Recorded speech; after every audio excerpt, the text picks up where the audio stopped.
Rara Istiati Wulandari, si pawang hujan yang pernah membuat heboh media sosial saat beraksi di gelaran MotoGP Mandalika 2022. Kali ini kembali beraksi di konferensi tingkat tinggi atau KTT ASEAN Summit ke-42 tahun 2023 pada Selasa 9 Mei 2023. KTT ASEAN Summit 2023 digelar di Labuan Bajo, Manggarai Barat, Nusa Tenggara Timur mulai dari Senin 8 Mei 2023 kemarin.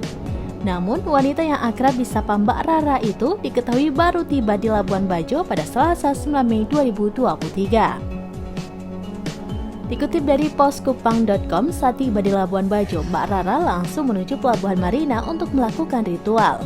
Saat Mbak Rara melakukan ritual, cuaca di Pelabuhan Marina terpantau hujan rintik. Namun, setelah melakukan ritual, cuaca di area kawasan pelabuhan itu diketahui kembali cerah. Dikutip Tribunnews Wiki, Mbak Rara diketahui bekerja di bawah naungan Indonesia Tourism Development Corporation atau ATDC. ATDC adalah perusahaan naungan BUMN yang bergerak di bidang pengelolaan kawasan pariwisata.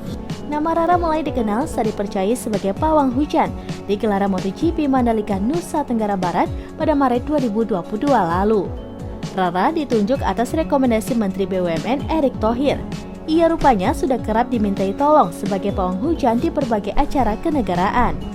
Di antaranya saat kampanye Presiden Joko Widodo hingga upacara pembukaan Asian Games 2018 di Jakarta, Palembang lalu. Gaji Rara sebagai pawang hujan diketahui bisa menyentuh hingga 3 digit alias ratusan juta. Dikabarkan bahwa selama 21 hari bekerja di sirkuit Mandalika sebagai pawang hujan, Rara telah mendapatkan bayaran total 105 juta rupiah. Artinya, selama 1 hari Rara digaji sekitar 5 juta rupiah.